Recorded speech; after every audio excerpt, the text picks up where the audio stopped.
तर नमस्कार मंडळी, मी प्रसाद सावंत पुन्हा एकदा तुमचं स्वागत करतो आपल्या मराठमोळे युट्यूब चॅनलवरती।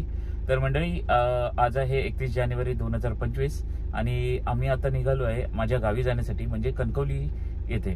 तर आजचा जो ब्लॉग आहे त्याच्यामध्ये मी तुम्हाला मुंबई टू कणकवली तर रोडची कंडिशन कशी आहे, बॉम्बे गोवा हायवे कसा आहे, तर त्याबद्दल तुम्हाला माहिती देणार आहे।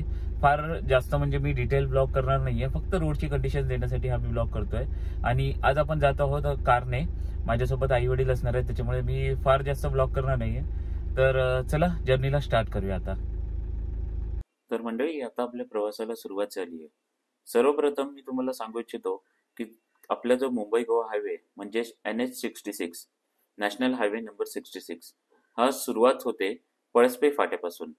पनवेल क्रॉस केल्यानंतर तुम्हाला सर्वप्रथम लागतो पळसपे फाटा आणि तिथून दोन रस्ते डिवाइड होतात। एक जातो पुण्याच्या दिशेने आणि दुसरा जातो गोव्याच्या दिशेने। हाच आहे आपला बॉम्बे गोवा हायवे। तर आता आपण बॉम्बे गोवा हायवेला लागलेलो आहोत।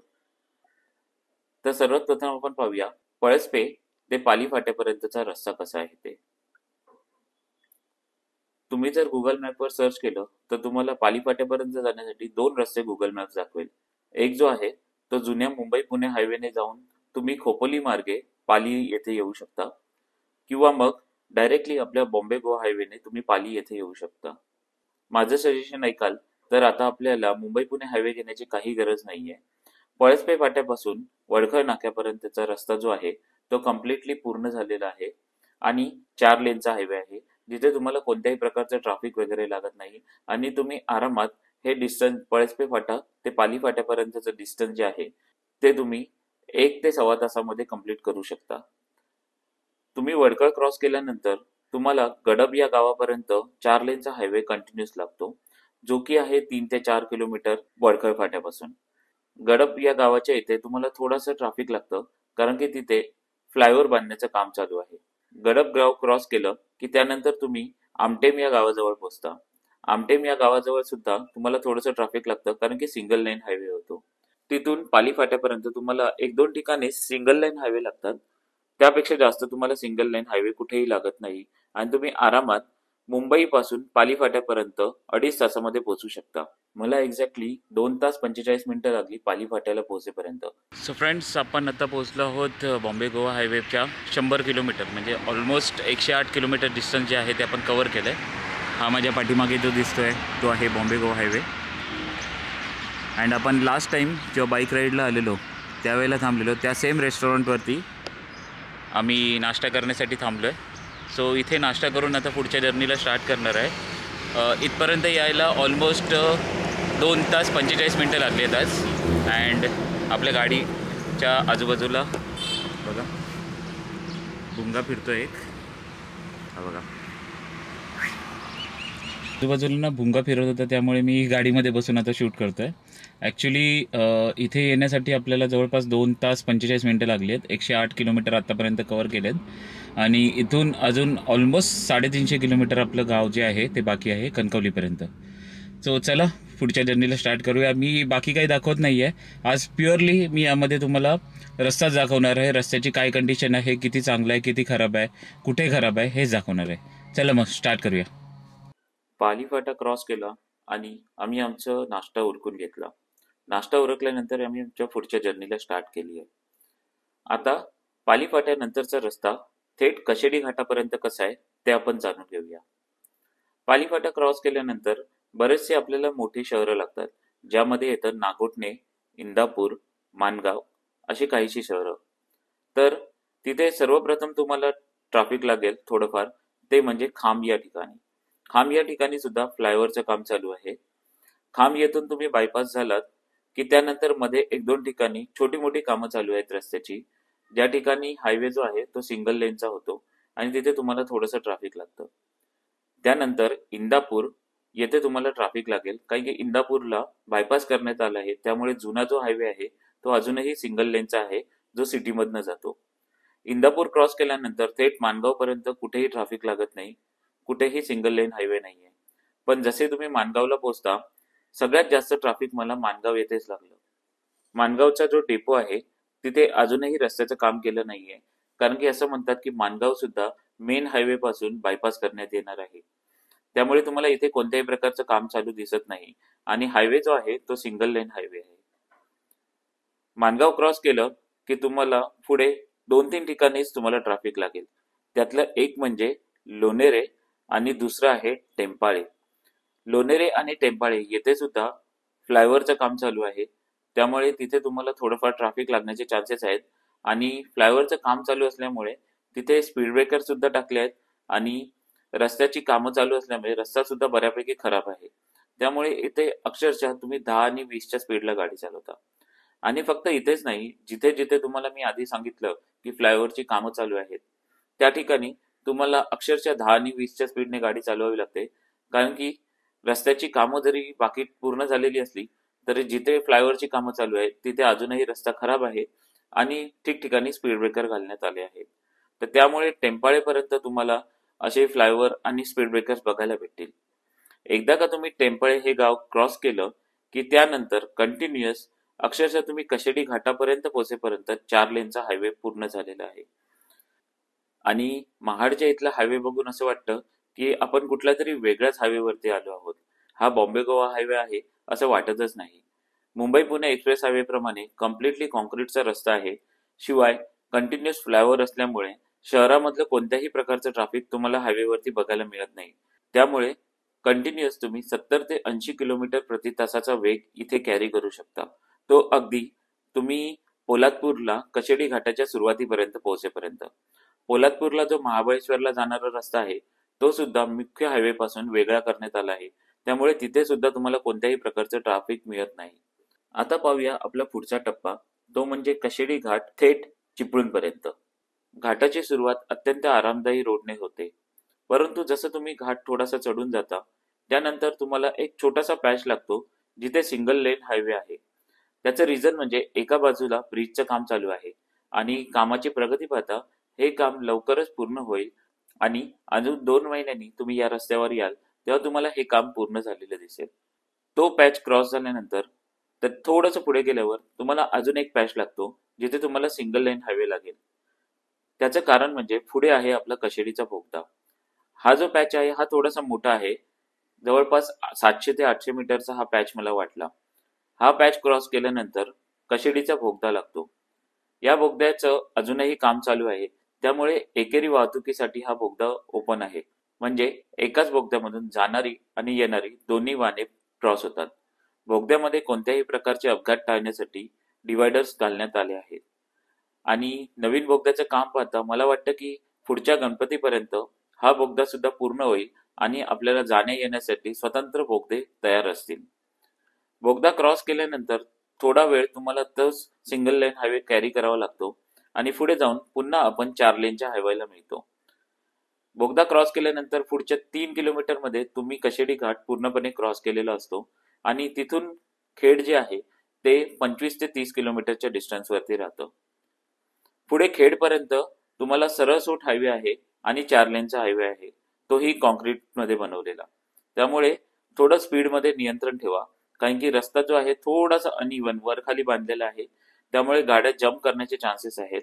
शिवाय येथे बऱ्याच वेळेला पोलीस स्पीड गन घेऊन उभे असतात. त्यामुळे तुम्हाला फाईन बसण्याचेही चान्सेस आहेत. त्यामुळे गाडी स्पीड लिमिटमध्येच चालवा.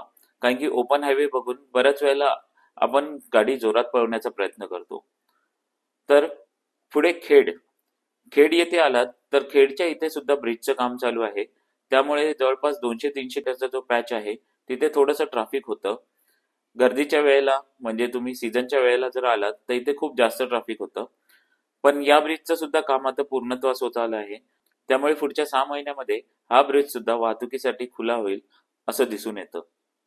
खेड क्रॉस केल्यानंतर चिपळूणपर्यंत तुम्हाला कंटिन्युअस 4 लेनचाच हायवे मिळतो. मध्ये तुम्हाला भोसले घाट लागतो, परशुराम घाट लागतो. परशुराम घाटामध्ये एक छोटासा पॅच आहे जिथे यावर्षीच्या पावसाळ्यामध्ये घाटाचा काही भाग कोसळला होता. त्यामुळे त्या ठिकाणी थोडंसं काम चालू आहे. त्यामुळे एक 100 मीटरचा तुम्हाला सिंगल लेनचा पॅच लागतो. तो वगळता बाकी पूर्ण रस्ता जो आहे तो 4 लेनचा हायवेच आहे. चिपळूणमध्ये पोहोचल्या क्षणी तुम्हाला एक गोष्ट जाणवेल की चिपळूण सिटीला सुद्धा बायपास करण्यासाठी एक फार मोठा फ्लायओव्हर बांधण्यात येत आहे. त्यामुळे चिपळूणमध्ये थोडंफार ट्रॅफिक होतं. जे ट्रॅफिक कधी कधी 5 मिनिटं ते कधी कधी अर्ध्या तासापर्यंत लांबू शकतं सीझनच्या वेळेस. परंतु मला इथे फक्त 5 मिनिटाचं ट्रॅफिक लागलं. एक जो सर्कल लागतो त्या सर्कलच्या इथे थोडं ट्रॅफिक झालं होतं. त्यामुळे चिपळूण क्रॉस केल्यानंतर सावर्ड्यापर्यंत रस्ता 4 लेनचा आहे. परंतु जसे तुम्ही सावर्ड्याला पोहोचता तर सावर्ड्याच्या इथे थोडंफार काम चालू आहे. तर मित्रांनो, आता पाहूया चिपळूण ते संगमेश्वर पर्यंतचा पॅच. चिपळूण ते संगमेश्वर पर्यंतचा पॅच जो आहे तो लहानसा पॅच आहे, परंतु या ठिकाणी काही ठिकाणी काम चालू आहे. रस्ता पूर्णपणे सिमेंट कॉन्क्रीटचा बनवण्यात आला आहे, परंतु मध्ये मध्ये 3 ते 4 ठिकाणी तुम्हाला रस्त्याचं काम चालू आहे. त्यामुळे बरेच डायव्हर्जन तुम्हाला या ठिकाणी मिळतील. त्यामुळे या ठिकाणी गाडी चालवताना थोडं सांभाळेल.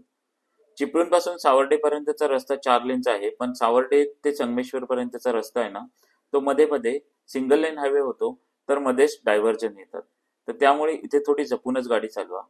बाकी या रस्त्यावरती अजून तरी मला खड्डे वगैरे असे फारसे जाणवले नाहीत. त्यामुळे संगमेश्वरच्या जवळ एकदम जवळ तुम्ही पोहोचता संगमेश्वर बाजारपेठेपर्यंत, तिथपर्यंत तुम्हाला रस्ता अतिशय चांगला भेटतो. आणि संगमेश्वर जवळ पोहोचल्यावर थोडेसे खड्डे असलेला रस्ता आहे. रस्त्याचं काम कुठेही इथे संगमेश्वर जवळ चालू दिसलं नाही मला. असं काहीसा एकदम खराब रस्ता मला तिथे संगमेश्वर जवळ जाणवला. कारण की आम्ही संगमेश्वर क्रॉस करून लंच करण्यासाठी आमचं थांबलो होतो. संगमेश्वरला पोहोचण्यासाठी आम्हाला जवळपास 7 तास लागले आणि इथून आमचं घर जे आहे ते जवळपास 3 तासाच्या अंतरावर आहे. त्यामुळे आम्ही डिसिजन घेतला की संगमेश्वर क्रॉस करून आम्ही लंच करून घेतो आणि त्यानंतर आमच्या पुढच्या जर्नीला स्टार्ट करतो. So friends, so for so good. आत्तापर्यंत ऑलमोस्ट 350 किलोमीटर्स कवर केले आहेत आणि इथून अजून 108 किलोमीटरवर आहे माझं जे गावचं घर आहे ते. अँड इथेपर्यंतचा रस्ता ना बऱ्यापैकी चांगला होता, बरंचसं काम झालेलं आहे.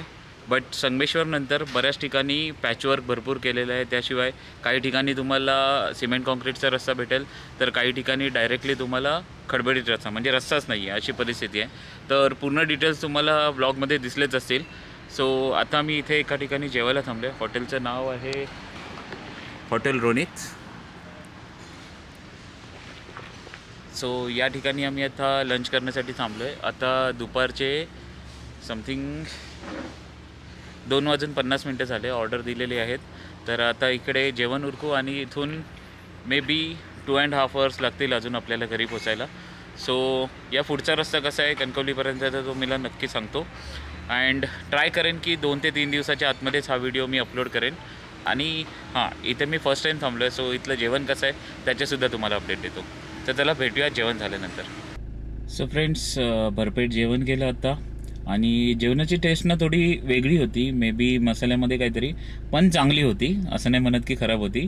आणि मेन म्हणजे आम्ही व्हेज कोल्हापुरी मागवली, तर व्हेज कोल्हापुरीमध्ये त्या लोकांनी काजू वगैरे ॲड केले, तर त्याच्यामुळे त्याला ना एक वेगळी टच दिलेला, वेगळा टच होता त्या भाजीला. आणि त्या व्यतिरिक्त दाल तडका, राईस आणि रोटी मागवलेली. रोटी बटर रोटी न मागवता मी साधी रोटीच मागवलेली, पण अत्यंत सॉफ्ट आणि मे बी त्याच्यामध्ये गहू मिक्स असेल, पण अत्यंत सॉफ्ट होती रोटी. म्हणजे नॉर्मली कशा कडक होतात रोटी, तर तशा टाईपमध्ये नव्हती, जशी मला आवडते तशा टाईपमध्ये होती. सो तुम्ही जर कधी नेक्स्ट टाईम येत असाल आणि रत्नागिरी क्रॉस केल्यानंतर लेफ्ट साईडला आहे एक रत्नागिरीचं हातकंब्याचं आधी, म्हणजे त्या दोघांच्या मध्ये आहे. एक्झॅक्ट लोकेशन मी आता सांगू नाही शकत, पण रत्नागिरीच्या जो रत्नागिरी फाटा लागतो गणपतीपुळेचा, तो गणपतीपुळे फाटा क्रॉस केल्यानंतर अराउंड एक 7-8 किलोमीटरवरती हे हॉटेल आहे. हॉटेलचं नाव आहे हॉटेल रोनित. तुम्ही गुगलवर सर्च केलं तर गुगलवरती तुम्हाला मॅपमध्ये पण दिसेल. सो नक्की इथे येऊन या हॉटेलमध्ये येऊन जेवण ट्राय करू शकता तुम्ही. आज बऱ्यापैकी डिस्टन्स कव्हर झालं वेळेमध्ये, त्यामुळे मी रत्नागिरी क्रॉस करून जेवायला थांबलं आहे. म्हणजे हे नवलच आहे. दरवेळेला आय थिंक मला कशेडी क्रॉस करूनच जेवायला थांबावं लागतं, पण यावेळेला खूप जास्त डिस्टन्स कव्हर झालं कमी वेळेमध्ये. आणि आता इथून सुद्धा 108 किलोमीटर आहे माझं घर. So may be next 2.5 hours लागतील. सो चला आता पुढच्या जर्नीला स्टार्ट करूया आणि पुढचा रस्ता कसा आहे कणकवलीपर्यंतचा तो पण दाखवायचा ना. चला तर मग. संगमेश्वर क्रॉस करून आम्ही आमचं लंच उरकून घेतला आणि आमच्या पुढच्या प्रवासाला सुरुवात केली. इथून माझं घर जे आहे गावचं ते जवळपास 108 किलोमीटरवरती होतं.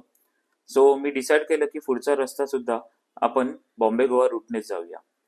परंतु बॉम्बे गोवा रूटने जाण्याचा निर्णय जो होता तो मला थोडासा धोकादायक वाटू लागला, थोडासा भीतीदायक वाटू लागला. कारण की पुढच्या रस्त्यावरती काम चालू आहे, बरेचसे डायव्हर्जन्स आहेत आणि खड्डे सुद्धा खूप आहेत. त्यामुळे गाडीचा स्पीड तुम्ही 40-50च्या वरती नेऊ शकत नाही आणि ज्या ठिकाणी खड्डे आहेत ना त्या ठिकाणी अक्षरशः तुम्हाला 10च्या स्पीडला गाडी चालवावी लागते, एवढे मोठे मोठे खड्डे पडलेले आहेत. तरी सुद्धा संगमेश्वरवरून मी हातखंबा मार्गे पालीपर्यंत पोहोचलो. पालीला पोहोचलो तोपर्यंत रस्ता खूपच खराब झालेला होता. रस्त्याचं काम चालू आहे, ठिकठिकाणी तुम्हाला सिमेंट कॉन्क्रीटचा रस्ता झालेला दिसेल, पण जिथे सिमेंट कॉन्क्रीटचा रस्त्याचा पॅच संपतो तिथे तुम्हाला मोठे मोठे खड्डे सुद्धा पडलेले दिसतील. त्यामुळे गाडीच्या सस्पेन्शनची पूर्ण टेस्टिंग करायची असेल तरच तुम्ही या रस्त्याने या. आणि जर छोट्या कारने येत असाल तर मी तुम्हाला सजेस्ट करेन की संगमेश्वर बाजारपेठेतून एक लेफ्टला रस्ता जातो जो तुम्हाला देवरुख मार्गे थेट वाटूळ पर्यंत घेऊन येतो, ज्यामध्ये रस्ता खूप चांगला आहे आणि तुमचे हे डायव्हर्जन वाले जे यातना आहेत त्या सुद्धा कमी होतात.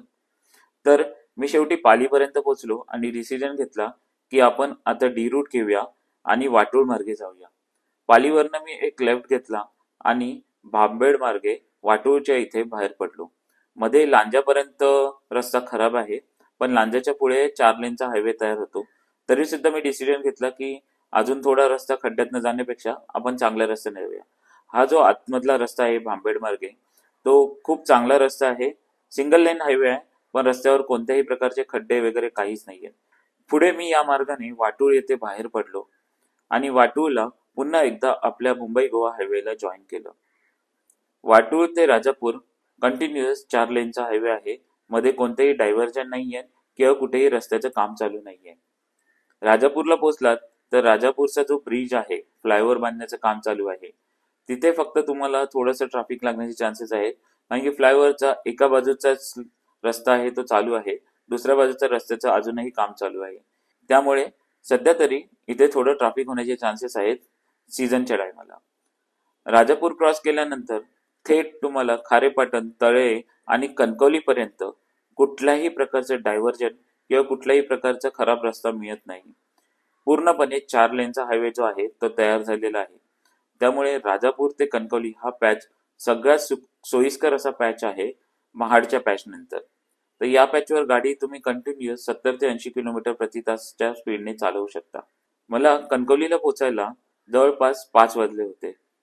म्हणजे मी मुंबई पासून कणकवली पर्यंतचं जे अंतर आहे 450 किलोमीटरचं, ते अंतर 11 तासाच्या आतमध्येच कव्हर केलं. इथून पुढे माझं गाव जो आहे तो 7 किलोमीटरच्या डिस्टन्स वरती आहे. सो तेवढं डिस्टन्स कव्हर करण्यापूर्वी मला कणकवलीमध्ये थोडं सामान घ्यायचं होतं.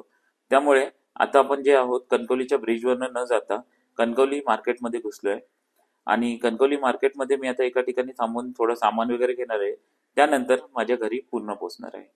आता मी तुम्हाला डायरेक्टली घरी जाऊन भेटतो आणि या व्हिडिओला तिथेच संपवतो. सो फ्रेंड्स, फायनली मी माझ्या गावी पोहोचलेलो आहे. 6:15 वाजता मी इथे पोचलो अँड आता 6:30 झालेली आहेत. म्हणजे ऑलमोस्ट 11 तासामध्ये मी गावी पोचलो आहे मुंबई टू इथपर्यंत. ह्या ब्लॉगमध्ये मी तुम्हाला जास्तीत जास्त बॉम्बे गोवा रूट कसा आहे त्याबद्दल माहिती दिली आहे. सो बाय एनी चान्स तुम्हाला जर हा व्हिडिओ आवडला असेल तर या व्हिडिओला लाईक करा, शेअर करा तुमच्या मित्रांसोबत जे रिसेंट 1-2 महिन्यामध्ये गावी जायचा प्लॅन करतायत, कोकणात यायचा प्लॅन करतायत. अँड माझ्या चॅनलला सबस्क्राईब करायला विसरू नका, कारण की अशीच माहितीशीर व्हिडिओ गाड्यांबद्दल आणि रस्त्यांबद्दल मी घेऊन येत राहीन. मी प्रसाद सावंत तुमची रजा घेतो. Bye bye, take care and ride safe.